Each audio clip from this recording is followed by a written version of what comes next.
अस्सलाम वालेकुम। पाकिस्तान में दहशत गर्दी के ताज़ा वाक़यात के बाद सिक्योरिटी के जो इंतज़ाम लिए गए हैं उसमें बहुत बड़े बड़े फ़ैसले शामिल हैं। सबसे बड़ा फ़ैसला जो है वो पंजाब के अंदर रेंजर्स लेड ऑपरेशन है, जो पिछले कई सालों से कहा जाता था कि साउथ पंजाब के अंदर पनागाहें हैं। जो पंजाबी तालिबान हैं इनका PTP के साथ ऐसा नेक्सस है कि जब तक आप इसको तोड़ेंगे नहीं, देर पा अमन का क़याम जो है मुमकिन नहीं है। दूसरा, अफ़गान बॉर्डर की सिचुएशन है जहाँ पर खुला है सबके लिए आना जाना, जो चाहे अफ़गान महाजरीन के साथ घुस के वो आता है और यहाँ धमाके करके जनरल सनाउल्लाह न्याजी की असैसिनेशन से लेकर इन ताज़ा तरीन वाक़यात तक लोग आते हैं, हमले करते हैं, वापस चले जाते हैं, या वहाँ से बैठ के मास्टरमाइंड है वो सुसाइड अटैकर्स भेजता है, यहाँ लोकल उसको फैसिलिटेटर मिलते हैं, वो वारदात डालते हैं, या 50-60 बंदे शहीद होते हैं, वो वापस चले जाते हैं। ज़रब अज़्ब को एक बहुत बड़ी कामयाबी के तौर पर हमने भी रजिस्टर किया और दुनिया सारी ने भी माना कि इससे फ़र्क पड़ा।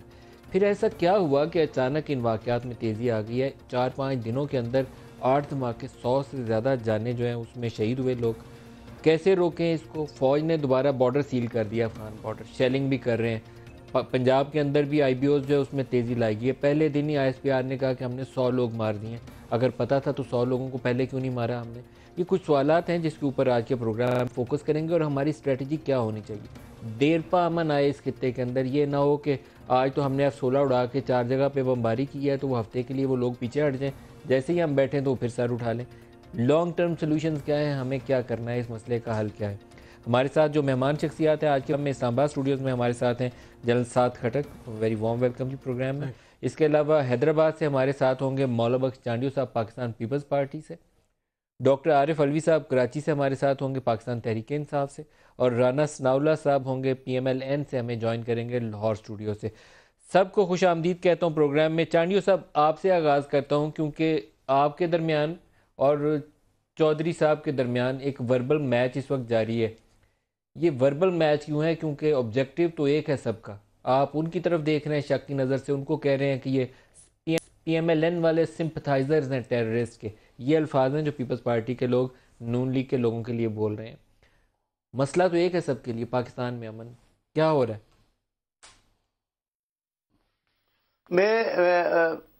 मैं आप जानते हैं मुझे मलिक साहब, मैं इलाकाई सियासत की बात नहीं करता। तसब अल्हम्दुलिल्लाह जो हकीकी पीपल्स पार्टी का वर्कर होगा उसके नज़दीक इलाकाई और ज़बानों का तसब बिल्कुल नहीं होगा।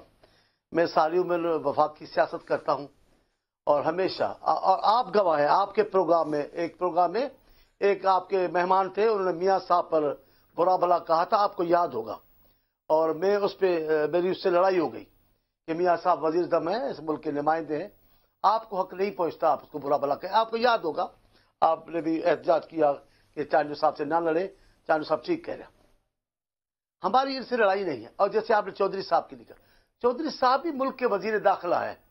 मेरी ख्वाहिश ये है कि आप पाकिस्तान के वजीर दाखिला बने, किसी खास इलाके के ना बने। एक खास इलाके की तकलीफ को आप अहमियत ना दें, दूसरे इलाके पे आप चिल्ला उठें कि जनाब ये तो नहीं होगा, धमकियां दें, ये आपकी जबान नहीं होनी चाहिए। मैं तकाजा करता हूं उनसे वजीर दाखिला बनने का और कुछ भी नहीं। मैं उनका शख्सी तौर पर बहुत एहतराम करता हूं, बड़े शाइस्ता इंसान है, बड़ी अच्छी गुफ्तगू करते हैं, बड़ा उनका देखना बोलना, उनकी शख्सियत बड़ी खूबसूरत है। लेकिन जो वजीर दाखिला की हैसियत में जो उनकी जिम्मेदारियां होनी चाहिए वो, और अभी जो 7 में हुआ है इसकी बुनियाद में मैंने बात की कि आप कहाँ हैं, आपकी कौमी सलामती की पॉलिसियां कहाँ हैं, ये जो आप अपनी कामयाबियां गिनवाते हैं वो कहाँ हैं? कहीं भी नजर नहीं आती है, न पंजाब में नजर आती है, न पख्तूनख्वा में नजर आती है। लेकिन ये चांडियो साहब सूरत हाल ये है कि वफाक कहता है कि ये सिंध हुकूमत की नाकामी है इसलिए 7 शरीफ में धमाका हुआ। आप कहते हैं कि ये चौधरी साहब की नाकामी है इसलिए धमाका हो गया। अब ये चौधरी नसरार की नाकामी है या आपकी सूबाई हुकूमत की नाकामी है? इवन बॉडी पार्ट्स के ऊपर इल्जाम आ गया कि आपने उनको भी नहीं समेटा, सही तरीके से दफनाया नहीं। तो मैं कबूल कर ले मलिक साहब एक बात करूं, आप मुझे जानते हैं, जो बात कबूल कर ले क्योंकि मैं कर भी लूंगा। देखिए, अगर आम वाकया हो, खालिस अमन अमान का मसला की बात हो, मैं कहूंगा सूबाई मसला है। अगर कोई इधर के मकामी से गाड़ियां छीनने का मसला है ये तो ठीक है, चलो समझे, सिंध जिम्मेदार है। लेकिन ये पूरे मुल्क में चैलेंज के साथ एक लहर चली है, आज एक सूबे में, दूसरे सूबे में, तीसरे तीन सूबे, चौथे ये तो सूबाई मसला तो नहीं हुआ। ये तो कौमी बहरान है, जो अमन अमान का मसला है, जो कौमी सलामती का मसला है। ये तो कौमी सलामती की पॉलिसी की नाकामी है। अगर यहां हम हैं तो फिर पंजाब में क्यों हुआ? असेंबली के साथ धमाका वो भी हम थे, उसकी जिम्मेदारी हम उठाएंगे या सिर्फ मियां मोहम्मद शहबाज शरीफ पे डालेंगे? जी नहीं।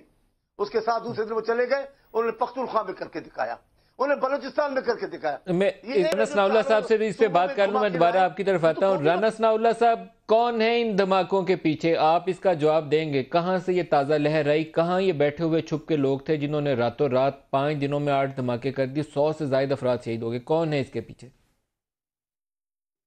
देखें, जो यहाँ मार रोड के ऊपर धमाका हुआ है उसके क्योंकि लोग पकड़े गए हैं, तो उनकी जो इंटेरोगेशन है उससे बड़ी वाज़ेह बात है। अब इसमें मेरा नहीं ख्याल कि इसमें कोई अबहम रहना चाहिए। ये लोग अफ़गानिस्तान के सूबा नंगरहार में बैठे हैं।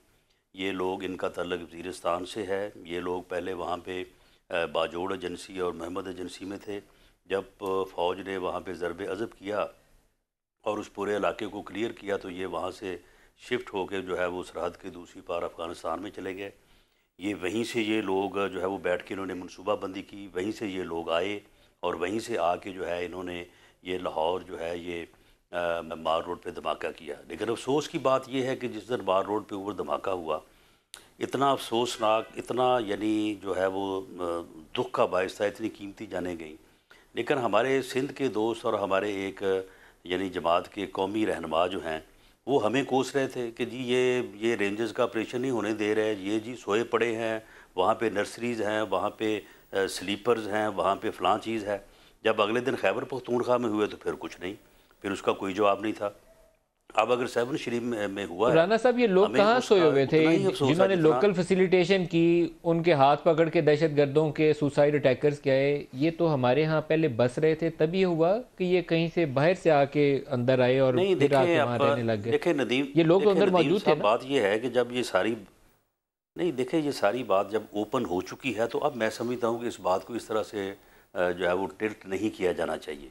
ये जो आदमी अनवारुल हक, जो ख़ुद तोरखम से जो है वो लेके आया उस खुद कुछ बम्बार को, जो ख़ुद वहाँ पे जो है वो ट्रेनिंग लेके आया, जिसका तल्लक जो है वो बाजोड़ एजेंसी से है, जो उसको लेके आया लाहौर, जिस तरह से जैकेट पहुँची, वो भी सारी तफसील जो है वो सामने आ गई है। तो अब ये इसके लोकल फैसिलिटेटर यहाँ पे कहाँ से है? यहाँ पे जो है वो लोकल हैंडलर कहाँ से है? ये तो अब जो है वो फैसिलिटेटर भी वहीं से लेते हैं, वज़ीरिस्तान से, अफ़गानिस्तान से, और ख़ुद कुछ बम्बार भी वहीं से लेते हैं। और यहाँ पे आके जो है वो किसी अफ़गान बस्ती में जो है वो किसी अजीज़ के पास या किसी जानने वाले के पास को 2 दिन ठहरे और तीसरे दिन जो है वो इतना बड़ा जो है वो साने बपा कर दिया। अब ये देखें जो सिंध में जो हुआ है, रेंजर्स लेड ऑपरेशन की एपेक्स कमेटी ने मंजूरी दी है, उसकी फिर आप समझते हैं ज़रूरत है या उसकी ज़रूरत नहीं है? जी, उसमें देखें, उसमें एक तो उसकी ज़रूरत इसलिए भी थी कि हमारे जो हमारे से मोहब्बत करने वाले जो हमारे तज़िया नगार हैं और हमारे जो अपोजिशन के भी दोस्त हैं, वो इस बात को, सारे किए कराए को जो है वो कुएं में फेंक देते थे कि जी रेंजर्स का तो इन्होंने इख्तियारात नहीं दिए, रेंजर का तो ऑपरेशन ही नहीं करवा रहे, ये तो रजिस्ट कर रहे हैं, ये पता नहीं क्या छुपा रहे हैं। तो इसलिए हालांकि रेंजर जो हैं वो पुलिस और सीटीडी के साथ पहले से मौजूद भी है और इन ऑपरेशंस में जो है वो उनकी पुलिस की या सीटीडी की वो मदद भी कर रहे थे। लेकिन अब जो हमने नोटिफिकेशन किया है उसमें हमने पहले जो है वो रेंजर्स ऑर्डिनेंस 7 और 10 और ATA की जो है अपना सेक्शन 4 के तहत उनको बुलाया गया था। अब हमने उसको सेक्शन 5 भी दिया है जिसमें उनको अरेस्ट और जो है वो सर्च के इख्तियारात भी हैं। तो इसमें ये है कि ये जो जैसे कराची में रेंजर्स को इख्तियार हासिल है, वो वाला इख्तियार आपने पंजाब में भी उनको दे दिया?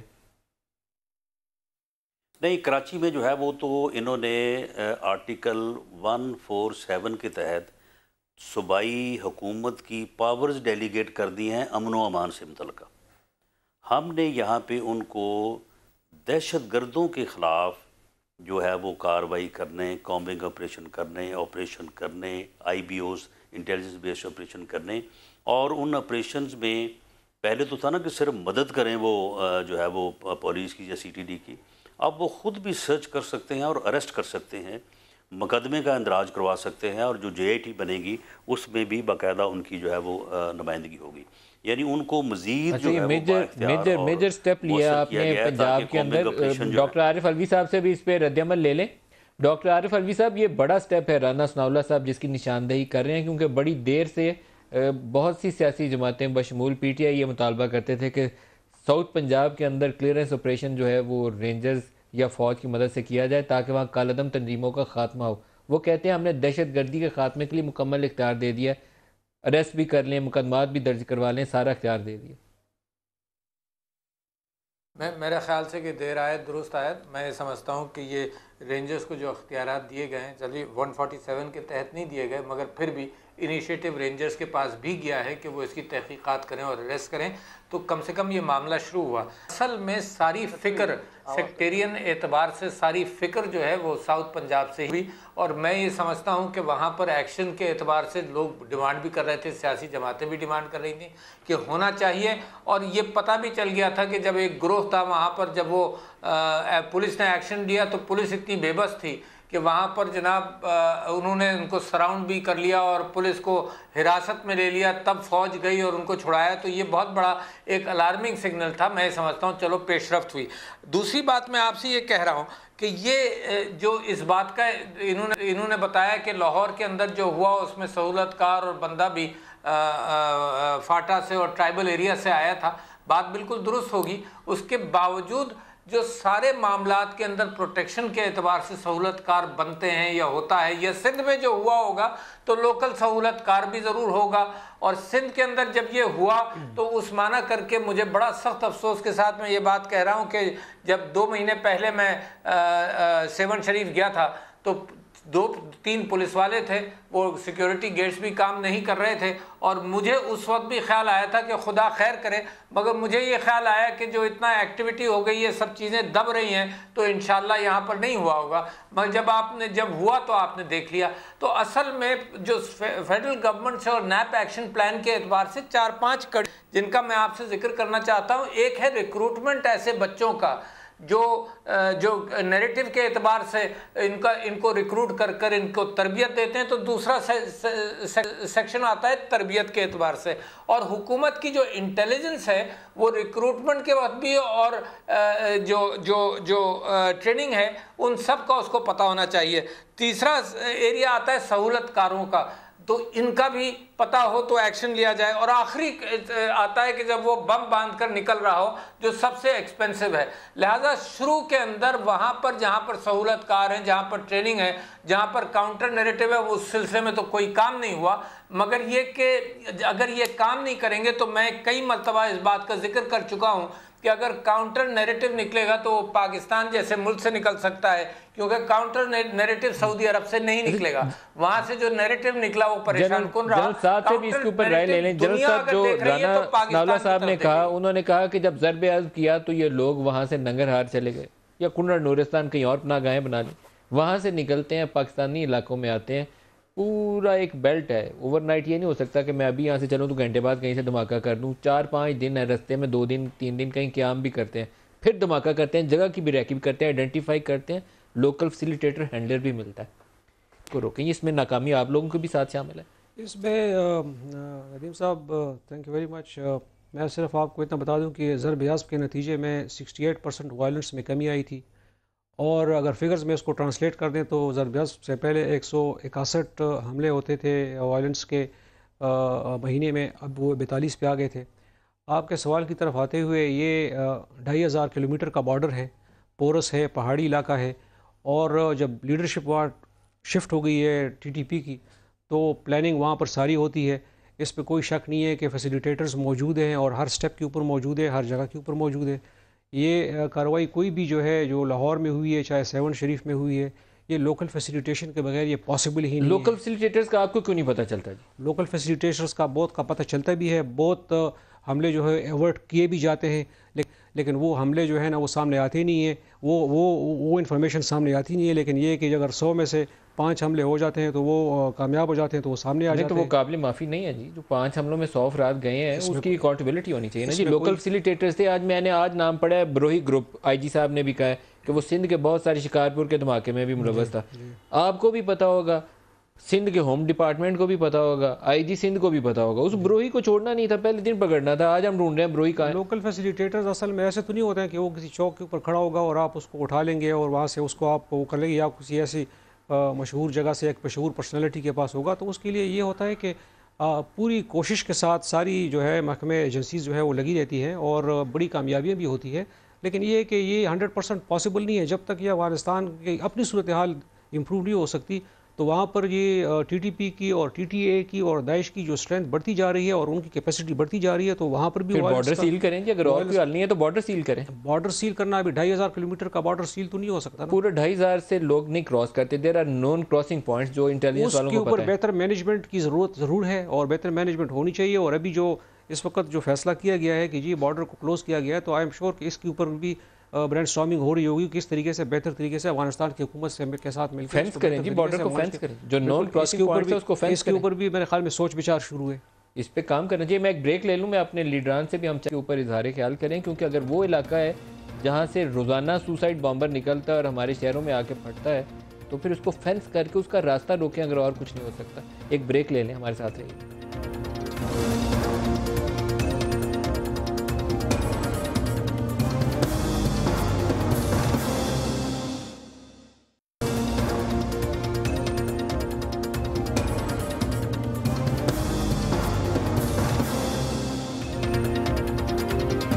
Welcome back. मौलाना बख्श चांडियो साहब, राना सनाउल्लाह कहते हैं कि हमने भी इख्तियारात दे दिए हैं रेंजर्स को। फौज वाले कहते हैं हमने तोपखाना बॉर्डर पे पहुंचा दिए हैं, बॉर्डर बंद कर दिए हैं, बॉर्डर के दोनों तरफ शेलिंग भी कर रहे हैं, छोड़ेंगे नहीं किसी को, रातों रात 100 बंदा मार दिया। क्या ये इकदाम काफ़ी हैं या कुछ और करना है हमें? मेरे अफवाज पाकिस्तान ने पहले जनरल की भी क़यादत में और अभी भी बड़ी हिम्मत का मुजाहरा कर रहे हैं, बर वक्त फैसले भी कर रहे हैं। जो कार्रवाइयाँ हुई वो ISPR की तरफ से आया कि चीफ ऑफ आर्मी स्टाफ की हिदायत पर ऑपरेशन शुरू किया गया है। ये क्या कहीं वज़ीर-ए-आज़म की हिदायत पर नहीं हुआ है, चीफ ऑफ आर्मी स्टाफ कर रहे हैं। हम उनकी कदर की निगाह से देखते हैं। मैं राना सनाउल्लाह खान साहब की बातों को मानता हूँ, मेरे मोहतरम है, लेकिन एक बात मैं कहना चाहता हूँ। पंजाब असेंबली के साथ हुआ, आपको इतना बड़ा नुकसान हुआ, और पंजाब इससे हुकूमत की ही वफाक में हुकूमत है। इतनी बाखबरी होनी चाहिए थी कि यह वाकया होने वाला है। ऐसा जो भी इंफॉर्मेशन होती है, मैं छोटा छोटा करके बात करना चाहता हूं। उसके बावजूद भी राणा साहब ने कहा कि हमने यूं किया है, ये किया है, बाहर से दहशतगर्द आई है। इसका मतलब सूबे पे जिम्मेदारी नहीं है। तो सेवड़ वाकये की दाइश ने कबूल की है। दाइश कोई आम कोई इतनी कुव्वत, ऐसी कुव्वत तो नहीं जो सेवन में बैठ के कार्रवाइयां कर रही है। उसके बाहर से इशारे हैं, बाहर से गवाहियां मिली हैं और कहा गया है कि ये बाहर से दहशतगर्दी हुई है। तो वहां सूबे की जिम्मेदारी है, वहां सिंध मुजरिम है। यहां सिंध मुजरिम नहीं है कि असेंबली के बराबर में आपके ऐसे इंतजाम न थे। ये भी बाहर के लोग आए, बाहर से आए, दाइश ने कबूलियत की है। आप जिम्मेदारियां न डालें उन्हों पे। आप बताएं, आप अभी रेंजर की बात की, रेंजर का भी अभी राणा साहब ने बताया, कराची में और किस्म के पावर दिए गए रेंजर को, पंजाब में और किस्म के पावर है। वो तो राणा साहब खुद बता रहे। इनके किसी भी फैसले में, किसी भी हुक्मरानी के चेहरे में पाकिस्तान वफाकियत आपको नजर नहीं आएगी।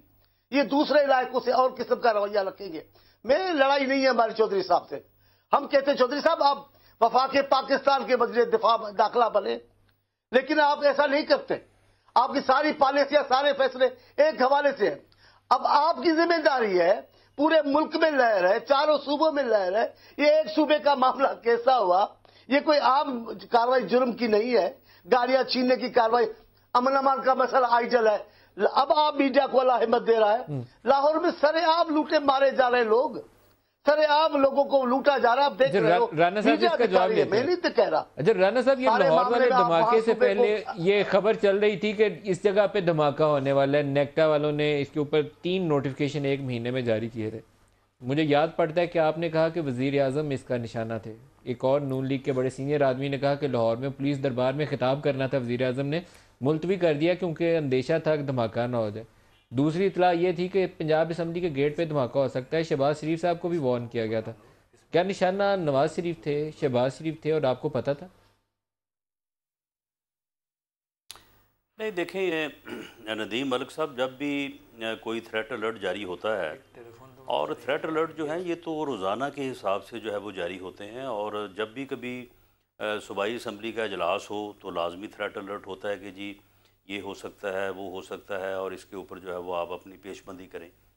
ये दुरुस्त है कि 27 जनवरी को एक थ्रेट अलर्ट जारी हुआ था, और उसमें ये कहा गया था कि वज़ीर-ए-आज़म जो वहाँ पे उस दिन पुलिस के ऑफिस में एक आईटी इनिशिएटिव का इफ्तिताह करने जा रहे थे कि यहाँ पे इसको निशाना बनाया जा सकता है, और इंटेलिजेंस एजेंसीज़ की एडवाइस पर ही उस प्रोग्राम को जो है वो मुलतवी किया गया था। तो ये थ्रेट अलर्ट्स तो इस तरह से होते हैं, और उसकी बुनियाद के ऊपर जो है वो फिर कॉम्बिंग ऑपरेशन क्या ये भी थ्रेट अलर्ट मौजूद था कि पंजाब असम्बली के गेट के करीब धमाका हो सकता है और शहबाज शरीफ को भी निशाना बनाया जा सकता है? ये भी था इतला? देखें, ये थ्रेट अलर्ट्स जो है ये तो तसलसल से है। ये आज से 6 माह पहले की बात करेंगे, उस वक्त भी थे, आज भी हैं, और शायद आने वाले वक्त में अभी भी था। तो ये चीज़ें तो अभी जो भी हैं, और इनकी बुनियाद के ऊपर जो है वो इंटेलिजेंस बेस्ड ऑपरेशंस होते हैं और कॉम्बिंग ऑपरेशंस होते हैं। लेकिन राना साहब, लेकिन मेरा प्रिसाइज क्वेश्चन ये है कि जब वज़ीर आज़म की ज़ात के ऊपर अंदेशा था कि ख़तरा हो सकता है, आपने वो इवेंट कैंसिल किया। दूसरा, ये इतला अभी भी मौजूद थी कि पंजाब असम्बली के गेट पे धमाका हो सकता है, चीफ मिनिस्टर को हिट किया जा सकता है। जब इतनी प्रिसाइज जगह का भी, शख्सियत का भी पता था, तो फिर हमारे इक़दाम नाकाफ़ी क्यों थे? नहीं, ऐसा नहीं था। यानी पंजाब असम्बली के गेट का जिक्र नहीं था, और स्पेसिफिक किसी जगह का मेंशन नहीं था, लेकिन ये ज़रूर था कि यहाँ पे लाहौर में जो है वो इस किस्म का कोई जो है वो हो सकता है, और इस बारे में जो है वो हमेशा जो है वो चीज़ जो है वो एक थ्रेट अलर्ट रहता है बड़े शहरों में। अभी कल की बात है कि फैसलाबाद के मतलब जो है वो बड़ा इमीनेंट थ्रेट था कि जी कोई शायद गाड़ी जो है एक्सप्लोसिव के साथ जो है वो दाखिल हो गई है, और वहाँ पे जो है वो फिर गाड़ी भी आइडेंटिफाई की हुई थी, मैंने वो पढ़ा, वो नोटिफिकेशन डायरेक्ट थ्रेट था वो। हाँ, लेकिन बहरहाल अल्लाह का यानी करम है कि कोई ऐसा मामला हुआ नहीं है। लेकिन राना साहब, मेरा सवाल वहीं पे कायम है, ये लाहौर माल रोड के ऊपर अगर थ्रेट मौजूद था तो हमारे इकदाम उसके मुताबिक क्यों नहीं रखते थे, उसके मुताबिक क्यों नहीं थी? हमने उस जगह को क्यों नहीं, उन लोगों को जो फैसिलिटेटर्स थे, लोकल स्लीपर सेल से, जो मर्जी आप उनको नाम लें, उनको हम पहले क्यों नहीं डिग आउट कर सके?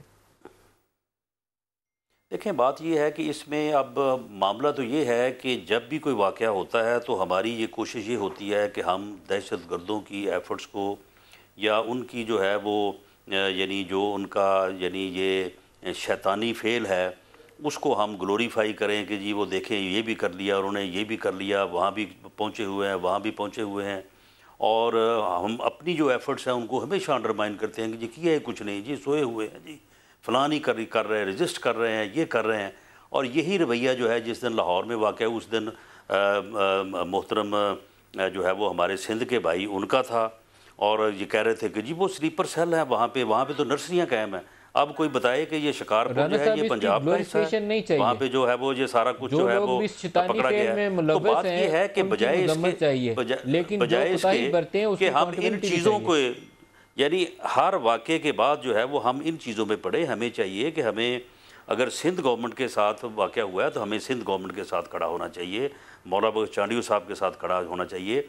अगर खैबर पख्तूनख्वा में है तो हमें खैबर पख्तूनख्वा की गवर्नमेंट के साथ खड़ा होना चाहिए, ना कि ये कहेंगे जी पुलिस फेल हो गई है, ये बिल्कुल नकारा हो गए हैं, ये साथ मिले हुए हैं, ये खुद जनाब जी सारा कुछ करवा रहे हैं। हमें इन रवैयों के ऊपर जो है वो गौर करना एक दूसरे से यकजहती का इजहार तो अच्छी बात है, लेकिन अपनी कोताहियों से चश्मपोशी नहीं करनी चाहिए। कोताहियों से सीख के हमें इसको एलिमिनेट करना है थ्रेट लेवल को। क्या करें ऐसा कि ये थ्रेट ख़त्म हो जाए? पाकिस्तानी तो कराची में मारा जाए, 7 में मारा जाए, लाहौर की सड़क पे मारा जाए, हमारे भाई बंदे हैं ना सारे।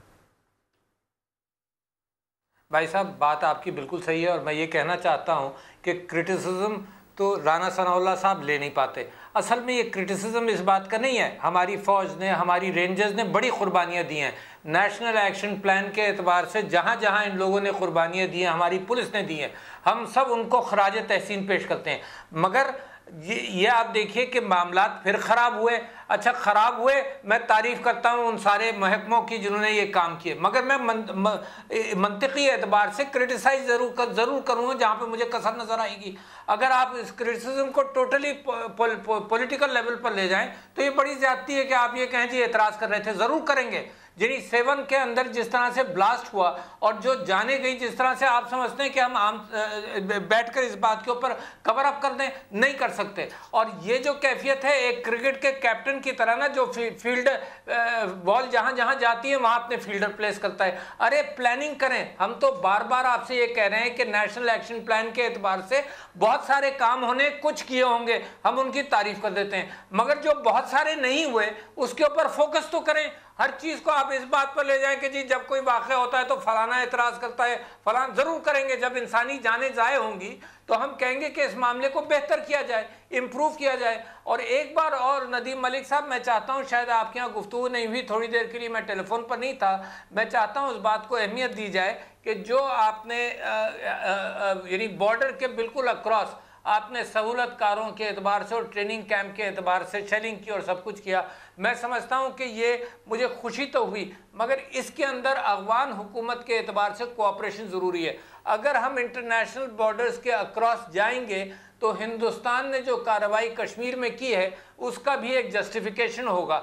तो मैं ये चाहता हूं कि पाकिस्तान और अफगानिस्तान दोनों दहशतगर्दी का मुकाबला कर तो रहे हैं, अपनी कम्युनिकेशन को इम्प्रूव करना चाहिए, क्योंकि हम वेस्टर्न नेबर पर तो अंडरस्टैंडिंग पैदा कर सकते हैं, ईस्टर्न नेबर अगर उस किस्म की हरकत करेगा तो हमें वो बिल्कुल नामंजूर होगा। तो इस मामले में जरा बहुत सोच समझ की जरूरत है। आपका एरिया आ गया जी, बताइए हमें क्या करना चाहिए? क्या बॉर्डर पार जाके हमला करना चाहिए जहां ये बैठ के छुप के हम पे आते हैं, हमलावर हो जाते हैं, फजलुल्लाह और ये खुरासानी वगैरह? क्या करना चाहिए? मेरे ख्याल में नदीम मलिक साहब अफगानिस्तान को इन्फॉर्म करके उसके साथ मिलकर करें।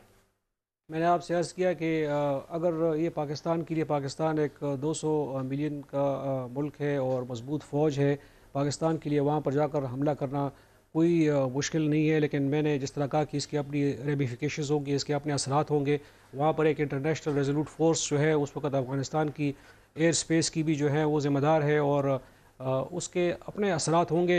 जाने के लिए कोई इशू नहीं है पाकिस्तान के लिए। एक्शन अभी तो जो पाकिस्तान ने थोड़ा बहुत एक्शन किया है, ये मेरे ख्याल में 10% भी नहीं होगा जो जिसकी पाकिस्तान कैपेबल है करने की, लेकिन उसके असरात जो होंगे वो दूररस होंगे और उसमें इस वक्त पाकिस्तान को नहीं जाना चाहिए। पाकिस्तान को, जिस तरह अली साहब ने कहा कि अफ़गानिस्तान की हुकूमत के साथ मिल के एक मुश्तरका स्ट्रेटजी बनानी चाहिए, क्योंकि अगर दाइश अफ़गानिस्तान में मजबूत हो रहा है या ISIS मजबूत हो रहा है तो वो अफ़गानिस्तान के लिए भी उतना ही प्रॉब्लम है, इशू है जितना पाकिस्तान के लिए। आज आर्मी चीफ का बयान है कि हम अफगानिस्तान से मिलकर हमारा कॉमन एनिमी है उसके खिलाफ कार्रवाई करेंगे। आज उन्होंने बयान दिया है, ये 2 दिन शेलिंग भी किया, आज बयान भी दिया है। लेकिन जब आपका 100 बंदा आप रात को लाशें उठा के उठें तो सुबह आप फिर क्या करेंगे? फौज का भी तो काम है ना जी, क्या करेंगे आप? मैं तो कहता हूँ ये आपको सख्त इकदाम लेने चाहिए, मेक श्योर करना चाहिए ऐसा कुछ ना हो। बिल्कुल सख्त इकदाम तो अभी जितना हो सकते थे इस वक्त फ़ौज ने किए भी हैं और बॉर्डर कंट्रोल के हवाले से भी फ़ौज ने इकदाम किए हैं और इसको मज़ीद तक़वियत देनी चाहिए।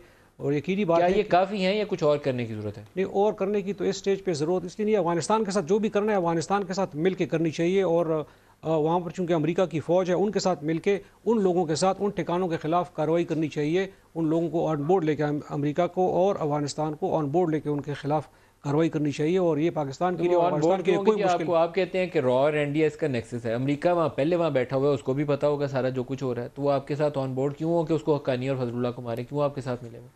हकीकत बात है, ये तो और डायमेंशन में बात चली जाएगी, क्योंकि वहाँ पर जो इस वक्त पाकिस्तान की जो इंपॉर्टेंस है, पाकिस्तान में जो CPEC इस वक्त कामयाबी की तरफ जा रहा है, पाकिस्तान में जो एक अमन का एक फ़िज़ा कायम हो गई थी यहाँ पर, तो वो तो अभी किसी को अच्छा नहीं लगता। और लाजमी बात है कि ये जब इसी का ये हमें ये नुकसान उठाना पड़ा, क्योंकि लोग चाहते हैं कि पाकिस्तान में हालात ठीक ना हो, ताकि ये जो CPEC और इकनॉमिक इंडिकेटर्स जो हमारे पॉजिटिव हो गए थे वो मज़ीद ख़राबी की तरफ चले जाए। तो वो मुश्किलात तो ज़रूर दरपेश होंगी, लेकिन अफ़गानिस्तान के हवाले से कम पाकिस्तान को ज़रूर उनको ऑन बोर्ड लेने की ज़रूरत है, ताकि वो हम एक, क्योंकि हमारे मसाइल एक है, हमारे इशूज़ एक है, और जब तक हम दोनों आपस में मिल कर बातचीत और इसको ऑपरेट सही तरीके से नहीं करेंगे इन कोऑर्डिनेशन, मेरे ख्याल में ये इशू उधर भी इसी तरह रहेगा और यहाँ भी इसी तरह ही रहेगा। एक ब्रेक ले लीजिए, हमारे साथ रहिएगा।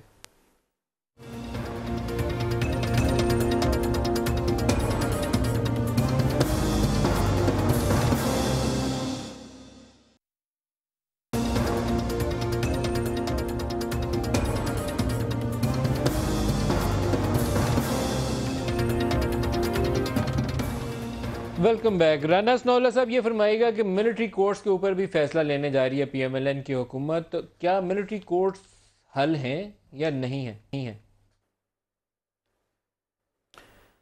देखिए, जहाँ तक नदीम मलिक साहब मिलिट्री कोर्ट्स का तल्लक है, मिलिट्री कोर्ट्स एक आर्जी हल के तौर पे कि आप अपने जुडिशल सिस्टम को जो है वो स्ट्रेंथन कर लें और उनमें जो वीकनेसेस हैं उनको दूर कर लें, तो इस सूरत में तो वो बिल्कुल हल हैं।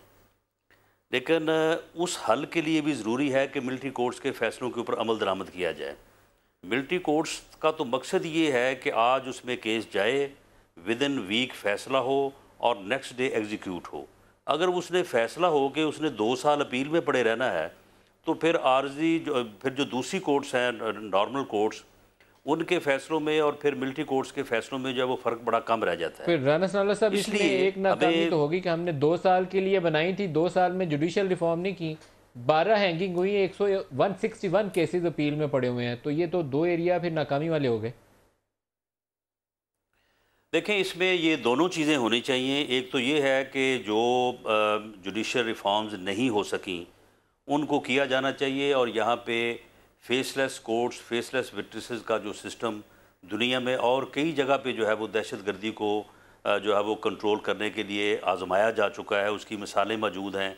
हमें उसको बतदरीज जो है वो लाना चाहिए।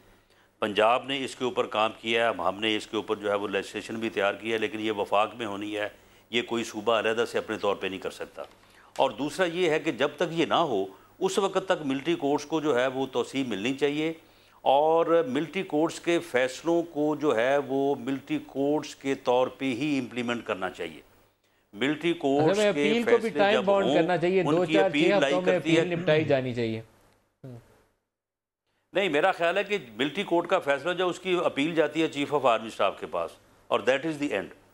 अब अगर उसकी अपील भी जो है वो यानी दूसरी कोर्ट पे आएगी, हाई कोर्ट और सुप्रीम कोर्ट के लिए हाई कोर्ट और सुप्रीम कोर्ट दोनों बाख्तियार हैं, दोनों को रिव्यू का हक है। सिर्फ वहाँ टाइम बाउंड इसे करें कि 4-6 हफ्तों में अपील निपटा लें। आर्मी चीफ लास्ट स्टेज नहीं है, लेकिन वो तो फिर 2 साल हो गए, यानी बाज़ केसेस को 1.5 साल और 2-2 साल हो गए हैं कि उनके ऊपर फैसला नहीं हुआ। मौला बख्श चांडियो साहब, आप क्या तजवीज़ करते हैं, क्या होना चाहिए, मिलिट्री कोर्ट्स या ज्यादा एम्पावर्ड जुडिशियल सिस्टम? 2 साल हमने जाया किए हैं, नहीं काम किया।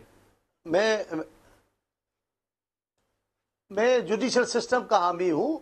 पाकिस्तान पीपल्स पार्टी ने बड़ी मजबूरी में ये बात मानी जब इस किस्म का बहरान आ गया इस मुल्क में कौमी सलामती और अमन अमान के हवाले से, तो पीपल्स पार्टी ने बड़ा भारी दिल से, बोझ वाले ज़हन से यह फैसला कबूल किया।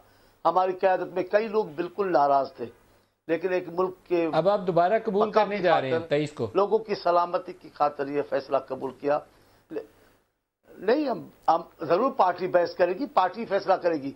आप जुडिशल सिस्टम की बात करते हैं, क्यों नहीं किया गया? मैं तनकीद नहीं कर रहा हूं।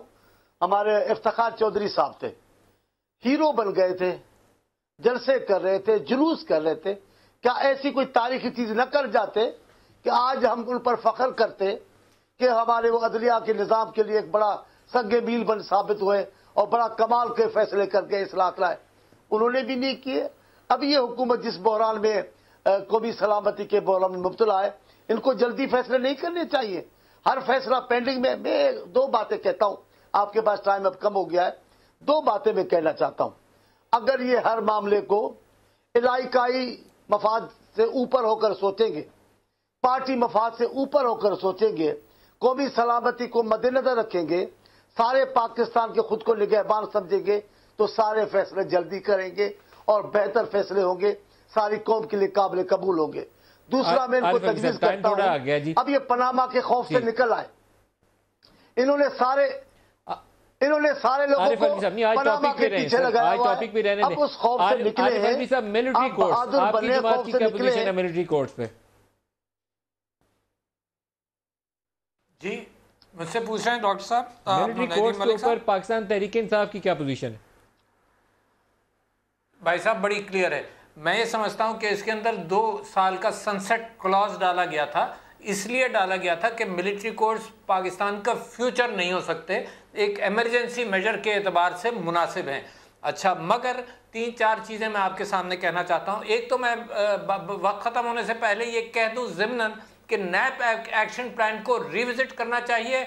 नैप के तहत जो जो काम हुआ पार्लियामेंट में रिपोर्ट देनी चाहिए, वो रिपोर्ट पब्लिक करनी चाहिए कि ताकि लोगों को पता चले कि कहाँ कितनी प्रोग्रेस हुई, नंबर 1। नंबर 2, मैं मिलिट्री कोर्ट्स के एतबार से कहना चाहता हूं कि क्यों मिलिट्री कोर्ट में गया मामला। इस वजह से गया कि विटनेस को प्रोटेक्ट नहीं कर सकते, हम जज को प्रोटेक्ट नहीं कर सकते, हम उन पुलिस वालों को प्रोटेक्ट नहीं कर सकते जो इसमें कार्रवाई करेंगे, और कराची ये भुगत चुका है। तो लिहाजा military courts, witness protection act आ जाना चाहिए था, ताकि कम से कम कहीं ना कहीं तो जो रेगुलर कोर्ट्स हैं उनका मामला आगे बढ़े। पाकिस्तान का मुस्तकबिल तो रेगुलर कोर्ट्स में है ना, वो आया कैपेसिटी बिल्डिंग के एतबार से भी बहुत सारी जगहों पर 2 साल से जो होने जा रही है कोर्ट के अंदर, उसके हक में वोट करने जा रही है या उसकी मुखालफत करने जा रही है?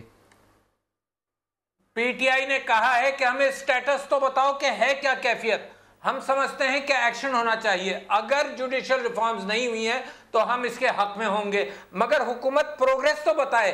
भाई साहब, ये फ्रीलांस के एतबार से फ्री टाइम तो नहीं दे सकते। मैं ये कहता हूं कि हुकूमत को मजबूर करने की कोशिश कर रहे हैं कि पार्लियामेंट में बताए तो। हमारा अलमिया ये है कि हम पिछले 15 साल से हालात जंग में रहते हुए हम अमन के कवानीन के तहत ये जंग लड़ना चाह रहे हैं, जो कि पॉसिबल नहीं है।